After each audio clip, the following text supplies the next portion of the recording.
ಸಂಘ ಪರಿವಾರದ ಜೊತೆ ಮತ್ತೆ ಖ್ಯಾತೆ ಶುರು ಮಾಡಿದೆ ಕಾಂಗ್ರೆಸ್. ಸಂಘ ಮತ್ತದರ ಅಂಗ ಸಂಸ್ಥೆಗಳಿಗೆ ಕೊಟ್ಟಿದ್ದ ಭೂಮಿ ವಾಪಸ್ ಪಡೆದು ಭಾರಿ ಚರ್ಚೆ ಹುಟ್ಟುಹಾಕಿತ್ತು. ಈ ಬೆನ್ನಲ್ಲೇ ಆರ್ಎಸ್ಎಸ್ ಪಥ ಸಂಚಲನ, ಬೈಠಕ್, ಶಾಖೆ, ಸಾಂಘಿಕ ಸಭೆಗಳಿಗೆ ಸಾರ್ವಜನಿಕ ಸರ್ಕಾರಿ ಸ್ಥಳಗಳಲ್ಲಿ ನಿಷೇಧ ಹೇರುವ ಬಗ್ಗೆ ಚರ್ಚೆಯಾಗಿದೆ. ಸಚಿವ ಪ್ರಿಯಾಂಕ್ ಖರ್ಗೆ ಬರೆದಿರುವ ಪತ್ರ ಭಾರಿ ಸಂಚಲನ ಸೃಷ್ಟಿ ಮಾಡಿದೆ. ಆರ್ಎಸ್ಎಸ್ಗೆ ತಾಲಿಬಾನಿಗೆ ಏನು ವ್ಯತ್ಯಾಸ ಇಲ್ಲ. ಮುಟ್ಟಕ್ಕಾಗುತ್ತಾ ನೀವು?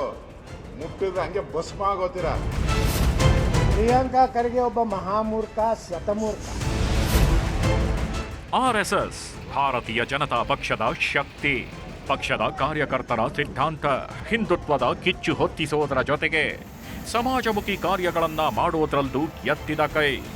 ಅಷ್ಟೇ ಅಲ್ಲ, ಹಲವು ರೀತಿಯ ಕಳಂಕ ವಿರೋಧವನ್ನ ಮೆಟ್ಟಿ ನಿಂತು ವಿಶ್ವದಲ್ಲೇ ಅತಿ ದೊಡ್ಡ ಸ್ವಯಂ ಸೇವಾ ಸಂಸ್ಥೆಯಾಗಿ ಹೊರಹೊಮ್ಮಿರೋ ಸಂಘಟನೆ.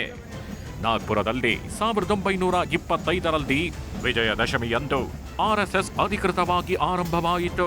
ಸದ್ಯ ದೇಶಾದ್ಯಂತ ಶತಮಾನದ ಸಂಭ್ರಮಾಚರಣೆ ನಡೆಯುತ್ತಿದೆ. ಇಂಥ ಸಮಯದಲ್ಲಿ ಇದೀಗ ಈ ಬೃಹತ್ ಸಂಘಟನೆಯ ಜೇನುಗೂಡಿಗೆ ಕಾಂಗ್ರೆಸ್ಸಿಗರು ಕಲ್ಲು ಹೊಡೆದಿದ್ದಾರೆ. ಸಾರ್ವಜನಿಕ ಸ್ಥಳಗಳಲ್ಲಿ ಆರ್ಎಸ್ಎಸ್ ಚಟುವಟಿಕೆ ನಿರ್ಬಂಧಿಸಿ ಸಿಎಂಗೆ ಪ್ರಿಯಾಂಕ್ ಪತ್ರ, ಅಗತ್ಯ ಕ್ರಮಕ್ಕೆ ಸಿಎಂ ನಿರ್ದೇಶನ. ಶತಮಾನದ ಸಂಭ್ರಮದಲ್ಲಿರೋ ಆರ್ಎಸ್ಎಸ್ ವಿಚಾರದಲ್ಲಿ ರಾಜ್ಯ ಕಾಂಗ್ರೆಸ್ ಹೊಸ ಹೋರಾಟ ಶುರು ಮಾಡಿದೆ.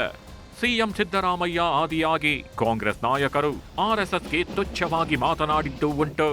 ಆದ್ರೆ ಈ ಬಾರಿ ಒಂದು ಹೆಜ್ಜೆ ಮುಂದಕ್ಕೆ ಹೋಗಿರೋ ಸಚಿವ ಪ್ರಿಯಾಂಕ್ ಖರ್ಗೆ ಸರಕಾರಿ ಶಾಲೆ, ಪಾರ್ಕುಗಳು ಸೇರಿದಂತೆ ಸಾರ್ವಜನಿಕ ಸ್ಥಳಗಳಲ್ಲಿ ಆರ್ಎಸ್ಎಸ್ ಚಟುವಟಿಕೆ ನಡೆಸಲಾಗ್ತಿದೆ. ಇದರಿಂದ ಮಕ್ಕಳು ಹಾಗೂ ಯುವ ಸಮುದಾಯದ ಮೇಲೆ ನಕಾರಾತ್ಮಕ ಪರಿಣಾಮ ಬೀರ್ತಿದ್ದು, ಇದಕ್ಕೆ ಬ್ರೇಕ್ ಹಾಕುವಂತೆ ಅಕ್ಟೋಬರ್ 4ರಂದು ಸಿಎಂ ಸಿದ್ದರಾಮಯ್ಯಗೆ ಪತ್ರ ಬರೆದಿದ್ದಾರೆ. ಸಿಎಂ ಕೂಡ ಪತ್ರವನ್ನ ಸ್ವೀಕರಿಸಿದ್ದು, ಪರಿಶೀಲಿಸಿ ಕ್ರಮ ಕೈಗೊಳ್ಳಬೇಕು ಅಂತ ಸರ್ಕಾರದ ಕಾರ್ಯದರ್ಶಿಗೆ ಸೂಚನೆ ನೀಡಿದ್ದಾರೆ.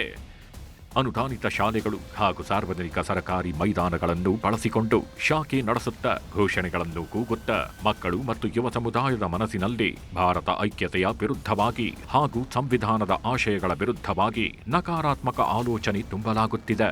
ಪೊಲೀಸ್ ಅನುಮತಿ ಪಡೆಯದೆ ದೊಣ್ಣೆಗಳನ್ನ ಹಿಡಿದು ಆಕ್ರಮಣಕಾರಿ ಪ್ರದರ್ಶನ ನಡೆಸುವ ಮೂಲಕ ಮುಗ್ಧ ಮಕ್ಕಳು ಹಾಗೂ ಯುವಜನರ ಮನಸ್ಸಿನಲ್ಲಿ ದುಷ್ಪರಿಣಾಮ ಬೀರಲಾಗುತ್ತಿದೆ.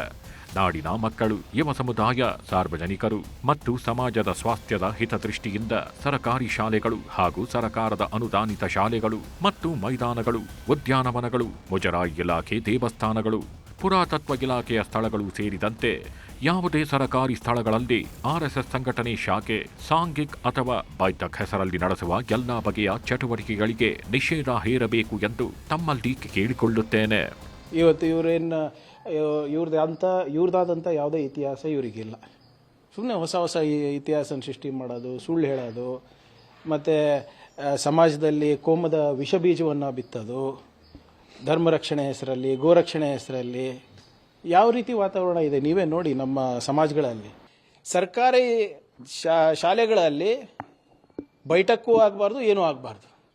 ನೀವು ಖಾಸಗಿಯಾಗಿ ಮಾಡ್ಕೊಳ್ಳಿ, ಐ ಹ್ಯಾವ್ ನೋ ಪ್ರಾಬ್ಲಮ್. ನೀವು ಖಾಸಗಿಯಾಗಿ ಈಗ ಇವರು ತಾಲಿಬಾನಿಗೆ ಇಷ್ಟು ಬೈತಾ ಇದ್ರು, ನಿನ್ನೆಲ್ಲ ಅವ್ರ ಜೊತೆನೇ ಓಡಾಡಿದ್ರಲ್ರಿ BJP ಅವರು. ಇವ್ರಿಗೇನಾದರೂ ತತ್ವ ಸಿದ್ಧಾಂತ ಇದೆಯಾ? RSSಗೆ ತಾಲಿಬಾನಿಗೆ ಏನು ವ್ಯತ್ಯಾಸ ಇಲ್ಲ. ಇದು ಇವತ್ತಲ್ಲ, ಮುಂಚೆನೂ ಹೇಳಿದ್ದೀನಿ, ನನಗೆ ಬಿಟ್ಟರೆ ಎಲ್ಲನೂ ಎಲ್ಲೂ ಬಿಡೋದಿಲ್ಲ, ನನಗೆ ಬಿಟ್ಟರೆ.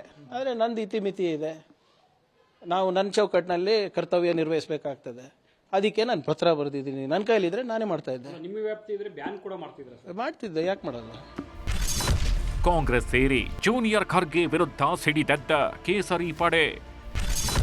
ಆರ್ಎಸ್ಎಸ್ ಮುಟ್ಟೋಕೆ ಬಂದ್ರೆ ಭಸ್ಮ ಆಗೋಗ್ತೀರಾ ಅಂತ ಎಚ್ಚರಿಕೆ. ಪ್ರಿಯಾಂಕ್ ಖರ್ಗೆ ಪತ್ರಕ್ಕೆ ಬಿಜೆಪಿ ನಾಯಕರು ಬೆಂಕಿ ಉಗುಳಿದ್ದಾರೆ. ಪ್ರಿಯಾಂಕ್ ಖರ್ಗೆ ನಡೆ ಮೂರ್ಖತನದ ಪರಮಾವಧಿ. ಸಂಘದ ಚಟುವಟಿಕೆ ನಿಷೇಧಿಸುವ ಶಕ್ತಿ ಕಾಂಗ್ರೆಸ್ಗೆ ಇಲ್ಲ. ಚಟಕ್ಕೋಸ್ಕರ, ಚಪಲಕ್ಕೋಸ್ಕರ ಪತ್ರ ಬರೆದಿದ್ದಾರೆ. ಅವರು ಸಿಎಂ ಹುದ್ದೆ ಮೇಲೆ ಕಣ್ಣಿಟ್ಟಿರಬೇಕು. ಗಾಂಧಿ ಕುಟುಂಬ ಓಲೈಸಲು ಮುಂದಾಗಿದ್ದಾರೆ. ಧೈರ್ಯವಿದ್ದರೆ ಮುಟ್ಟಿ ನೋಡಿ ಅಂತೆಲ್ಲ ಅಬ್ಬರಿಸಿದ್ದಾರೆ. ಮತ್ತೊಮ್ಮೆ ರಾಷ್ಟ್ರೀಯ ಸ್ವಯಂ ಸೇವಕ ಸಂಘವನ್ನ ನಿಷೇಧ ಮಾಡ್ತೇವೆ ಅನ್ನೋ ಮಾತನ್ನು ಅವರೇನು ಆಡ್ತಾ ಇದ್ದಾರೆ. ಅದನ್ನು ಮಾಡ್ತಕ್ಕಂಥ ಶಕ್ತಿ ಇವತ್ತು ಕಾಂಗ್ರೆಸ್ ಪಕ್ಷಕ್ಕಿಲ್ಲ. ಅದು ಗೊತ್ತಿದ್ರೂ ಸಹ ಈ ರೀತಿ ಚಟಕ್ಕೋಸ್ಕರ, ಚಪ್ಪಲಕ್ಕೋಸ್ಕರ ಇವತ್ತೇನು ಪ್ರಿಯಾಂಕಾ ಖರ್ಗೆ ಅವರು ಇವತ್ತು ಪತ್ರವನ್ನು ಬರೆದಿದ್ದಾರೆ. ಬಹುಶಃ ಎಲ್ಲೋ ಒಂದು ಕಡೆ ಮುಖ್ಯಮಂತ್ರಿ ಸ್ಥಾನದ ಮೇಲೆ ಅವರು ಕೂಡ ಕಣ್ಣಿಟ್ಟಂತೆ ಕಾಣ್ತಾ ಇದೆ. RSS ಬಗ್ಗೆ ಮಾತಾಡುವಂತ ನೈತಿಕ ಅಧಿಕಾರ 56 ದೇಶದಲ್ಲಿದ್ದೀರಿ.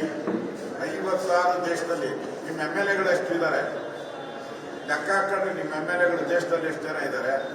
2 ರಾಜ್ಯ ಬಿಟ್ಟರೆ ಇನ್ಯಾವುದೂ ಇಲ್ಲ, ಅಲ್ಲೇ ಗತಿ ಇಲ್ಲ ನಿಮಗೆ. ಎಷ್ಟು ಜನ MP ಗಳಿದ್ದೀರಾ ನೀವು? ನಿಮ್ ಯೋಗ್ಯತೆ ಎಷ್ಟು ಜನ MP ಗಳಿದ್ದೀರಾ? ಎಷ್ಟು ಜನ BJP ಎಷ್ಟು ಜನ ಇದೆ ದೇಶದಲ್ಲಿ? MP ಎಷ್ಟು ಜನ ಮುಖ್ಯಮಂತ್ರಿ ಇದ್ದಾರೆ? ಮುಟ್ಟಕ್ಕಾಗುತ್ತೆ ನೀವು? ಮುಟ್ಟಿದ್ರೆ ಭಸ್ಮ ಆಗೋದಿರಾ? DK ಶಿವಕುಮಾರ್ ಅವರು ವಿಧಾನಸೌಧದಲ್ಲಿ ಸಂಘದ ಪ್ರಾರ್ಥನೆ ಹೇಳಿದ್ರಲ್ಲ, ಅವ್ರ ಮೇಲೂ ಬ್ಯಾನ್ ಹಂಗಾರ? DK ಶಿವಕುಮಾರ್ ಅವರು ಬಹಳ ಭಕ್ತಿಯಿಂದ ಹೇಳಿದ್ರಲ್ಲ, ಅದ್ರ ಬಗ್ಗೆ ಏನ್ ಹೇಳ್ತಾರೆ? ಎರಡನೇದ್ದು, PFI ಮೇಲೆ ನಿಮ್ದು ಅಡ್ಜಸ್ಟ್ಮೆಂಟ್ ನಡೀತದೆ.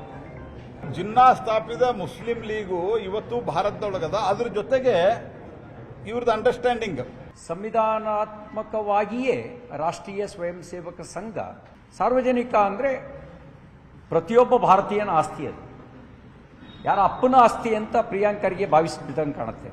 ಯಾರ ಅಪ್ಪನ ಆಸ್ತಿಯೂ ಅಲ್ಲ ಸಾರ್ವಜನಿಕ ಸ್ಥಳ, ಅದು ಪ್ರತಿಯೊಬ್ಬರಿಗೂ ಸೇರಿದ್ದು, ದೇಶದ ಪ್ರತಿಯೊಬ್ಬರಿಗೂ ಸೇರಿದ್ದು. ರಾಷ್ಟ್ರೀಯ ಸ್ವಯಂ ಸೇವಕ ಸಂಘ ಅಂದರೆ ಹೆಸರೇ ರಾಷ್ಟ್ರೀಯ. ಸ್ವಂತಕ್ಕೆ ಏನೂ ಯೋಚನೆ ಮಾಡದೇ ಇರುವ ರಾಷ್ಟ್ರಹಿತದ ಸಂಸ್ಕಾರವನ್ನು ಕೊಡೋದು ಪ್ರಿಯಾಂಕರ್ಗೆ ದೃಷ್ಟಿಯಲ್ಲಿ ಅಪರಾಧವಾ?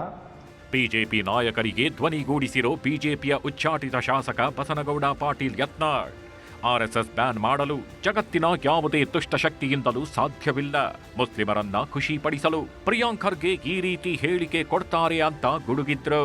ಪ್ರಿಯಾಂಕಾ ಖರ್ಗೆ ಒಬ್ಬ ಮಹಾಮೂರ್ಖ, ಶತಮೂರ್ಖ. ನೆಹರುಗೂ ಮಾಡ್ಲಿಕ್ಕಾಗಲಿಲ್ಲ, ಇಂದಿರಾ ಗಾಂಧಿಗೆ ಮಾಡ್ಲಿಕ್ಕಾಗಲಿಲ್ಲ. ಈ ಬಚ್ಚೆಗೆ ಏನಾಗ್ತದೆ?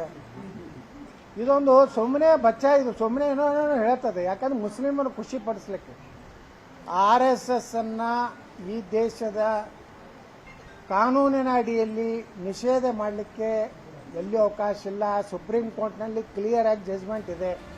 ಈ ಮಧ್ಯೆ ಇವತ್ತು ರಾಷ್ಟ್ರೀಯ ಸ್ವಯಂ ಸೇವಕ ಸಂಘಕ್ಕೆ 100 ವರ್ಷ ತುಂಬಿದ ಹಿನ್ನೆಲೆಯಲ್ಲಿ ಇಂದು ಬೆಂಗಳೂರು ಸೇರಿ 100 ಕಡೆ RSS ಪಥಸಂಚಲನ ನಡೆಸಿದೆ.